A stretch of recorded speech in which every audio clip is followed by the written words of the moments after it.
Hi friends, ನಿಮ್ಮೆಲ್ಲರಿಗೂ ಕೂಡ ನಿಮ್ಮದೇ ಆಗಿರ್ತಕ್ಕಂಥ ಯೂಟ್ಯೂಬ್ ಚಾನಲ್ ಸ್ಟಡಿ ವಿತ್ ಪರಶುರಾಮ್ಗೆ ಸ್ವಾಗತ ಅಂತ ಹೇಳ್ತಾ 9ನೇ ತರಗತಿ ಕೋರ್ ವಿಷಯ ಸಮಾಜ ವಿಜ್ಞಾನದಲ್ಲಿ FA 3ರ ಪರೀಕ್ಷಾ ಪ್ರಶ್ನೆ ಪತ್ರಿಕೆಯನ್ನು ಪೋಸ್ಟ್ ಮಾಡ್ತಾ ಇದ್ದೀನಿ. ತುಂಬ ಮೋಸ್ಟ್ ಇಂಪಾರ್ಟೆಂಟ್ ಆಗಿರ್ತಕ್ಕಂಥ ಕ್ವಶನ್ ಪೇಪರ್ಗಳಿದ್ದಾವೆ. ಸೊ ಇದಕ್ಕಿಂತ ಮುಂಚೆ ನಾನು ಹಿಂದಿ ವಿಷಯವನ್ನು ಕೂಡ ಹಾಕಿದ್ದೆ. ಎಲ್ಲ ವಿಷಯಗಳಲ್ಲಿ ಕೂಡ ನಿಮಗೆ ಕ್ವಶನ್ ಪೇಪರ್ಗಳು ಸಿಗ್ತವೆ. ವಿಡಿಯೋದ ಡಿಸ್ಕ್ರಿಪ್ಷನ್ ಬಾಕ್ಸನ್ನು ಅಥವಾ FA SC exam question paper 2025 ಅಂತ ಪ್ಲೇಲಿಸ್ಟ್ ಲಿಂಕ್ ಇದೆ, ಅದನ್ನು ಚೆಕ್ಔಟ್ ಮಾಡಿದರೆ ನಿಮಗೆ ಸಿಗ್ತದೆ. ತುಂಬ ಇಂಪಾರ್ಟೆಂಟ್ ಕ್ವಶನ್ಸನ್ನೇ ಕೊಟ್ಟಿದ್ದೀನಿ.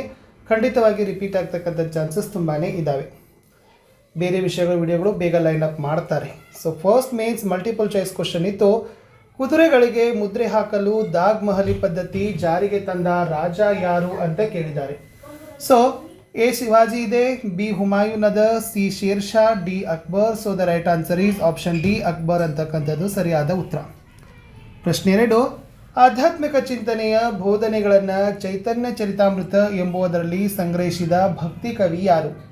A Ramanand, B Mirabai, C Chaitanya, D Guru Nanak. So the right answer is option C Chaitanya ಅನ್ನೋದು ಸರಿಯಾದ ಉತ್ತರ ಬರ್ತದೆ.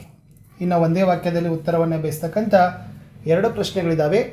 ಮಾದರಿ ನೀತಿ ಸಂಹಿತೆ ಅವಧಿ ಎಂದರೇನು ಅಂತಕ್ಕದ್ದನ್ನು ನಿಮಗೆ ಕೇಳಿದರು. ಸೊ ಅದನ್ನು ಮಾದರಿ ನೀತಿ ಸಂಹಿತೆ ಅಂದರೆ ಏನಪ್ಪ ಅಂತಂದ್ರೆ, ಚುನಾವಣೆಯ ದಿನಾಂಕವನ್ನು ನಿಗದಿಪಡಿಸುವುದರಿಂದ ಹಿಡಿದು ಫಲಿತಾಂಶವನ್ನು ಪ್ರಕಟಣೆಗೊಳಿಸುವವರೆಗಿನ ಅವಧಿಯನ್ನು ಈ ಮಾದರಿ ನೀತಿ ಸಂಹಿತೆಯ ಅವಧಿ ಅಂತ ಕರಿತೀವಿ. ಅದು ಗೊತ್ತಿರಲಿ. 4ನೇ ಪ್ರಶ್ನೆಗೆ ಬರ್ತೀನಿ. ಏನಿದೆ ಅಂದರೆ, ಹಣದ ವ್ಯಾಖ್ಯಾನವನ್ನು ತಿಳಿಸಿ ಅಂತಕ್ಕದ್ದನ್ನು ನಿಮಗೆ ಕೊಟ್ಟಿದ್ದರು. ಇಟ್ ಮೀನ್ಸ್ ಹಣ ಅನ್ನೋದನ್ನು ಒಂದು ವ್ಯಾಖ್ಯೆ ರೂಪದಲ್ಲಿ ಬರೀರಿ ಅಂತ ಕೇಳಿದ್ದಾರೆ. ಸೊ ಹಣ ಅಂದರೆ ಏನಪ್ಪ ಅಂದರೆ ರಾಬರ್ಟ್ಸನ್ ಅವರ ಒಂದು ವ್ಯಾಖ್ಯೆ. ಸರಕುಗಳಿಗಾಗಿ ಸಂದಾಯ ಮಾಡುವಲ್ಲಿ ಅಥವಾ ಇತರೆ ವ್ಯವಹಾರಿ ಸಾಲಗಳನ್ನು ತೀರಿಸುವಲ್ಲಿ ವ್ಯಾಪಕವಾಗಿ ಸ್ವೀಕರಿಸಲ್ಪಟ್ಟ ಯಾವುದೇ ವಸ್ತುವನ್ನು ನಾವು ಹಣ ಅಂತಲೇ ಕರೆಯೋದು. ಮುಂದಿನ ಪ್ರಶ್ನೆ, ಎಸ್ 2 ಅಂಕದ ಪ್ರಶ್ನೆಗಳಿದ್ದಾವೆ. ಸೊ ಟೋಟಲಿ 2 ಇದ್ದಾವೆ, 4 ಅಂಕ ನಿಮಗೆ ಸಿಗ್ತದೆ. 5ನೇ ಪ್ರಶ್ನೆ, ಅಸಾಂಪ್ರದಾಯಿಕ ಮಾರುಕಟ್ಟೆಗಳ ಯಾವುದಾದರೂ 4 ಬಗೆಗಳನ್ನು ತಿಳಿಸಿ ಅಂತ ಕೇಳಿದರು. ಸೊ ಯಾವುದಾದ್ರೂ 4 ಬಗೆಗಳು ಏನಪ್ಪ ಅಂದರೆ, ಅದು ಅಂಚೆ ಮೂಲಕ ಮಾರಾಟ ಮಾಡೋ ಸಂಸ್ಥೆಗಳು, ದೂರವಾಣಿ ಮೂಲಕ ಕೊಳ್ಳೋದು, ಅಂತರ್ಜಾಲದ ಮಾರುಕಟ್ಟೆ, ಪ್ರಾಸ್ತಾವಿಕ ಅಂಗಡಿಗಳು, ವಿಷಯ ಮತ್ತು ಬೆಲೆಪಟ್ಟಿ ಆಧರಿಸಿ ಮಾರಾಟ ಮಾಡೋದು ಅಂತ ಬರೆದ್ರೆ ಸಾಕು. ಮುಂದಿನ ಪ್ರಶ್ನೆಗೆ ಬರ್ತೀನಿ. ಎಸ್ ಪ್ರಶ್ನೆ ಇತ್ತು, ಸಾಮಾಜೀಕರಣದ ಮಹತ್ವವನ್ನು ತಿಳಿಸಿ ಅಂತ ಕೇಳಿದ್ದಾರೆ. ಒಂದು 4 ಪಾಯಿಂಟ್ ಆದರೆ ನೀವು ಏನು ಮಾಡಬೇಕಾಗಿತ್ತು, ಬರಿಬೇಕಿತ್ತು. ಏನು ಸಾಮಾಜೀಕರಣದ ಮಹತ್ವ ಅಂದ್ರೆ, ಇದು ಮಾನವನನ್ನು ಸಮೂಹ ಜೀವಿಯನ್ನಾಗಿ ಮಾಡ್ತದೆ, ವ್ಯಕ್ತಿತ್ವ ಬೆಳವಣಿಗೆಗೆ ಸಹಾಯಕ ಆಗ್ತದೆ, ಜೀವನದಲ್ಲಿ ಶಿಸ್ತನ್ನು ಮೂಡಿಸ್ತದೆ, ವಿವಿಧ ಕೌಶಲ್ಯಗಳ ಕಲಿಕೆ ಮತ್ತು ಅಳವಡಿಕೆಗೆ ಅವಕಾಶವನ್ನು ಒದಗಿಸ್ತದೆ. ಯಾವುದಪ್ಪ ಅಂತಂದರೆ ಸಾಮಾಜೀಕರಣ. ಇಷ್ಟು 2 ಕ್ವಶನ್ಸನ್ನು ನಾವು 2 ಮಾರ್ಕ್ಸಲ್ಲಿ ಕೊಟ್ಟಿತ್ತು. ಇನ್ನು 3 ಮಾರ್ಕ್ಸ್ ಇರ್ತಕ್ಕಂಥ ಅಲ್ಲಿನೂ ಕೂಡ 2 ಪ್ರಶ್ನೆಗಳಿದ್ದಾವೆ. ಅದರಲ್ಲಿ 7th ಇತ್ತು, 1ನೇ ಬಾಜಿರಾಯನ ಸಾಧನೆಗಳನ್ನು ತಿಳಿಸಿ ಅಂತ ಕೇಳಿದ್ದಾರೆ. ಏನಪ್ಪ 1ನೇ ಬಾಜಿರಾಯನ ಸಾಧನೆಗಳು ಅಂತಂದರೆ, ಎಸ್ ಈತ ಉತ್ತರ ಭಾರತದ ಗೆಲ್ಲುವ ಉದ್ದೇಶದಿಂದ ಗುಜರಾತ ಮಾಳ್ವವನ್ನು ಗೆಲ್ತಾನೆ. ಚೌತ ಮತ್ತು ಸರದೇಶಿ ಮುಖಗಳನ್ನು ಸಂಗ್ರಹಿಸುವ ಅಧಿಕಾರವನ್ನು ಪಡೆದುಕೊಳ್ತಾನೆ. ಕರ್ನಾಟಕದ ಚಿತ್ರದುರ್ಗ ಶ್ರೀರಂಗಪಟ್ಟಣದ ಮೇಲೆ ದಾಳಿಯನ್ನು ಮಾಡ್ತಾನೆ. ಬಾಜಿರಾವ್ ನಿಜಾಮುಲ್ ಮುಲ್ಕ್ನನ್ನು ಭೂಪಾಲ್ ಬಳಿ ನಡೆದ ಯುದ್ಧದಲ್ಲಿ ಸೋಲಿಸ್ತಾನೆ. ಇದರಿಂದ ನರ್ಮದಾ ಚಂಬಲ್ ನದಿಗಳ ನಡುವಿನ ವಿಶಾಲ ಪ್ರದೇಶ ಮತ್ತು 50 ಲಕ್ಷ ರೂಪಾಯಿಗಳು ಯುದ್ಧ ಪರಿಹಾರವಾಗಿ ಬಾಜಿರಾವ್ಗೆ ಸಿಗ್ತದೆ. ಅಲ್ಲದೆ ಈತ ಪೋರ್ಚುಗೀಸರಿಂದ ಸಾಲ್ಸೆಟ್ ಬೆಸಿನ್ ಮತ್ತು ಸಿದ್ಧಿಗಳಿಂದ ಜಂಜೀರಾವನ್ನು ವಶಪಡಿಸಿಕೊಳ್ತಾನೆ ಅಂತ ಬರೆದ್ರೆ ಸಾಕು. ಇನ್ನು ನೆಕ್ಸ್ಟ್ 3 ಮಾರ್ಕ್ಸ್ ಕ್ವಶನ್ಸ್ಗೆ ಬರ್ತೀನಿ. ಇಲ್ಲಿ ಬಾಕ್ಸೈಟ್ ಅಥವಾ ಮ್ಯಾಗ್ನೀಸ್ ಅದಿರಿನ ಕುರಿತು ಬರೀರಿ ಅಂತ 8ನೇ ಪ್ರಶ್ನೆಯನ್ನು ಕೇಳಿದ್ದಾರೆ. ಏನಪ್ಪ ಅಂತಂದರೆ ಬಾಕ್ಸೈಟಿನ ಬಗ್ಗೆ ಬರೀತಕ್ಕಂಥದ್ದಂದರೆ, ಈ ಬಾಕ್ಸೈಟ್ ಅದಿರು ಮುಖ್ಯವಾಗಿ ಅಲ್ಯೂಮಿನಿಯಂ ಲೋಹವನ್ನು ಉತ್ಪಾದನೆಯನ್ನು ಮಾಡಲಿಕ್ಕೆ ಅಧಿಕವಾಗಿ ಇದನ್ನು ಬಳಸ್ತಾರೆ. ಸಿಮೆಂಟ್, ಉಕ್ಕು, ವಿದ್ಯುತ್ ತಂತಿಗಳ ತಯಾರಿಕೆಯಲ್ಲೂ ಬಳಸುತ್ತಿರೋದ್ರಿಂದ ಇದರ ಬೇಡಿಕೆ ಹೆಚ್ಚಾಗಿದೆ. ಮುಖ್ಯವಾಗಿ ಹಂಚಿಕೆಯನ್ನು ನೋಡೋದಾದರೆ ಫ್ರೆಂಡ್ಸ್, ಇದು ಕರ್ನಾಟಕದಲ್ಲಿ ಬಾಕ್ಸೈಟ್ ಅದಿರಿನ ನಿಕ್ಷೇಪ ಬೆಳಗಾವಿ, ಚಿಕ್ಕಮಗಳೂರು, ಇತರೆ ಜಿಲ್ಲೆಗಳಲ್ಲಿ ಹಂಚಿಕೆಯಾಗಿದೆ. ಸೊ ಬೆಳಗಾವಿ ಅತಿ ಹೆಚ್ಚು ಬಾಕ್ಸೈಟ್ ಉತ್ಪಾದಿಸ್ತಕ್ಕಂಥ ಪ್ರಮುಖ ಜಿಲ್ಲೆಯಾಗಿದೆ ಅಂತ ಬರೆದ್ರೂ ಕೂಡ ನಡೀತದೆ.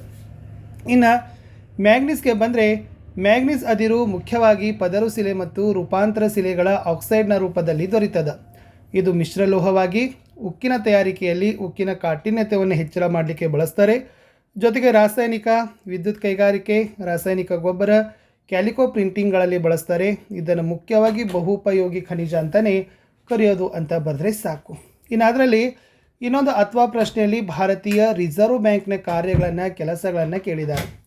ಸೊ ಫ್ರೆಂಡ್ಸ್, ಭಾರತೀಯ ರಿಸರ್ವ್ ಬ್ಯಾಂಕ್ನ ಕೆಲಸ ಅಥವಾ ಕಾರ್ಯಗಳಿಗೆ ಬಂದಾಗ ಇದು ನೋಟು ಚಲಾವಣೆಯ ಏಕಸ್ವಾಮ್ಯವನ್ನು ಪಡೆದದ, ಸರ್ಕಾರದ ಬ್ಯಾಂಕ್ ಆಗಿ ಕೆಲಸ, ಬ್ಯಾಂಕುಗಳ ಬ್ಯಾಂಕ್, ರಾಷ್ಟ್ರೀಯ ಸಂದಾಯ ಕಚೇರಿಯಾಗಿ ಕೆಲಸ ಮಾಡ್ತದೆ, ವಿದೇಶಿ ವಿನಿಮಯದ ಸಂಗ್ರಹದ ಮೇಲ್ವಿಚಾರಕ, ಬ್ಯಾಂಕಿಂಗ್ ಹವ್ಯಾಸದ ಅಭಿವೃದ್ಧಿ, ಕೃಷಿಗಾಗಿ ಸಾಲ ಸೌಲಭ್ಯಗಳನ್ನು ಇದು ಕೊಡ್ತದೆ ಅಂತ ಬರೆದ್ರೆ ಸಾಕು.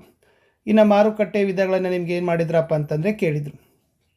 ಇಲ್ಲಿ ಮಾರುಕಟ್ಟೆ ವಿಧಗಳನ್ನು ನೋಡೋದಾದರೆ ಭೌಗೋಳಿಕ ಪ್ರದೇಶಗಳ ಆಧಾರದ ಮೇಲೆ ವರ್ಗೀಕರಣ. ಅದರಲ್ಲಿ ಸ್ಥಳೀಯ ಮಾರುಕಟ್ಟೆ, ಪ್ರಾದೇಶಿಕ ಮಾರುಕಟ್ಟೆ, ರಾಷ್ಟ್ರೀಯ ಮಾರುಕಟ್ಟೆ, ಅಂತಾರಾಷ್ಟ್ರೀಯ ಮಾರುಕಟ್ಟೆ.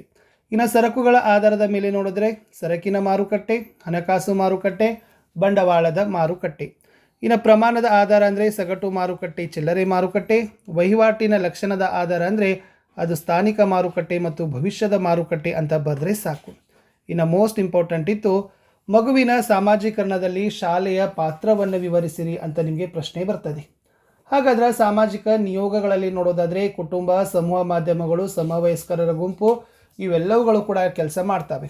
ಬಟ್ ಶಾಲೆ ಏನು ಮಾಡ್ತದಪ್ಪ ಅಂದ್ರೆ ಪರಿಣಾಮಕಾರಿ ಶಿಕ್ಷಣದ ಜೊತೆಗೆ ಗುರುಗಳ ಮತ್ತು ಸ್ನೇಹಿತರ ವ್ಯಕ್ತಿತ್ವದ ಪ್ರಭಾವಕ್ಕೆ ಒಳಗಾಗ್ತಾರೆ. ಇದರಿಂದ ಮಗುವಿನ ವರ್ತನೆ, ಜ್ಞಾನ, ಶೀಲ, ಮನೋಭಾವಗಳು ರೂಪುಗೊಳ್ತವೆ, ಆತನ ಸಾಮರ್ಥ್ಯಗಳು ಪ್ರಕಟವಾಗ್ತವೆ. ಶಾಲೆ ಮಗುವಿನ ಜೀವನವನ್ನು ವಿಶಾಲಗೊಳಿಸಿ ಸಾಮಾಜಿಕ ಜೀವನಕ್ಕೆ ಅಣಿ ಮಾಡ್ತದೆ. ಮಕ್ಕಳು ಶಿಕ್ಷಕರಿಂದ ಹೆಚ್ಚು ಪ್ರಭಾವವನ್ನು ಹೊಂದ್ತಾರೆ. ಸನ್ನಡತೆ, ಸದ್ಭಾವನೆ, ಸಮಾನತೆ ಈ ಗುಣಗಳು ಶಿಕ್ಷಕರ ನಡೆನುಡಿಗಳಲ್ಲಿ ಅಭಿವ್ಯಕ್ತವಾಗಿ ಮಕ್ಕಳಿಗೆ ಪ್ರೀತಿ, ವಿಶ್ವಾಸ, ಸಹನೆ, ಸಹೃದಯತೆ ಮೊದಲಾದ ಜೀವನ ಮೌಲ್ಯಗಳನ್ನು ರೂಢಿಸಿಕೊಳ್ಳಲಿಕ್ಕೆ ತರಬೇತಿಯನ್ನು ಸಿಗ್ತದೆ. ಪಠ್ಯೇತರ ಚಟುವಟಿಕೆ, ರಚನಾತ್ಮಕ ಕಾರ್ಯಕ್ರಮಗಳಲ್ಲಿ ಭಾಗವಹಿಸುವಂತೆ ಪ್ರೇರೇಪಣೆ ಕೊಡ್ತಾರೆ. ಶಾಲೆಯಲ್ಲಿ ವೃತ್ತಿ ಶಿಕ್ಷಣ, ಲೈಂಗಿಕ ಶಿಕ್ಷಣ, ಆಧ್ಯಾತ್ಮಿಕ ಶಿಕ್ಷಣ, ದೈಹಿಕ ಶಿಕ್ಷಣ, ಜೀವನ ಕೌಶಲ್ಯಗಳು ಮೊದಲಾದವುಗಳನ್ನು ಯೋಗ್ಯ ರೀತಿಯಲ್ಲಿ ಸಿಗ್ತದೆ ಅನ್ನೋದನ್ನು ಬರೆದ್ರೆ ಸಾಕು. ಇನ್ನು ನಿಮಗೆ ಚಾಂಪಿಯನ್ ರೀಫ್ ಮತ್ತು ಬೆಳಗಾವಿಗಳನ್ನು ಗುರುತಿಸಲಿಕ್ಕೆ ಕೇಳಿದರು. ಸೊ ಅದನ್ನು ಕೂಡ ನೀವು ಏನು ಮಾಡ್ಬೋದಪ್ಪ ಅಂತಂದರೆ ಈ ಚಾಂಪಿಯನ್ ರೀಫನ್ನು ಮತ್ತು ಬೆಳಗಾವಿಯನ್ನು ಗುರುತಿಸಿದ್ರೆ ಸೊ ಕಂಪ್ಲೀಟ್ ಆಗ್ತದೆ. ಇಷ್ಟಿತ್ತು 9ನೇ ತರಗತಿ ಸೋಷಿಯಲ್ ಸೈನ್ಸ್ ಕ್ವಶನ್ ಪೇಪರ್ ಅಂತ. ಸೊ ಬೇರೆ ಎಲ್ಲ ವಿಷಯಗಳ ವಿಡಿಯೋಗಳು ಬರ್ತವೆ, ಅದನ್ನು ಸಹಿತ ನೋಡೋದನ್ನು ಮಾತ್ರ ಮರೆಯದಿರಿ. ವಿಡಿಯೋನ ಲೈಕ್, ಶೇರ್ ಮತ್ತು ಸಬ್ಸ್ಕ್ರೈಬ್ ಮಾಡೋದನ್ನು ಮಾತ್ರ ಮರೆಯದಿರಿ ಅಂತ ಹೇಳ್ತಾ ನಮ್ಮದೇ ವಾಟ್ಸಪ್ ಚಾನಲ್ ಆಗಿರ್ಬೋದು ಮತ್ತು ಟೆಲಿಗ್ರಾಮ್ ಗ್ರೂಪ್ ಇದ್ದಾವೆ, ಲಿಂಕನ್ನು ವಿಡಿಯೋದ ಡಿಸ್ಕ್ರಿಪ್ಷನ್ ಬಾಕ್ಸ್ನಲ್ಲಿ ಕೊಟ್ಟಿದ್ದೀನಿ. ಅವುಗಳಿಗೂ ಕೂಡ ಬಂದು ಜಾಯ್ನ್ ಆದರೆ ಖಂಡಿತವಾಗಿ ನಿಮಗೆ ಇನ್ನೂ ಹೆಚ್ಚಿನ ವಿಡಿಯೋಗಳು ಸಿಗ್ತವೆ ಅಂತ ಹೇಳ್ತಾ ಕಮೆಂಟ್ ಪಕ್ಕ ಹೈಪ್ ಇದೆ, ಸೊ ದಯಮಾಡಿ ಹೈಪನ್ನು ಒತ್ತಿ ಇನ್ನಷ್ಟು ವಿಡಿಯೋವನ್ನು ತಾವುಗಳು ಬೂಸ್ಟ್ ಮಾಡಿ. ಸೊ ನಾನು ಸಿಗ್ತೀನಿ ಹೊಸ ವಿಡಿಯೋದಲ್ಲಿ. ಸೊ ಬೇಗನೆ ನಿಮಗಾಗಿ ಈಗ ಹಿಂದಿ ಮತ್ತು SSನ 2 ವಿಡಿಯೋಗಳನ್ನು ಕೊಟ್ಟಿದ್ದೀವಿ.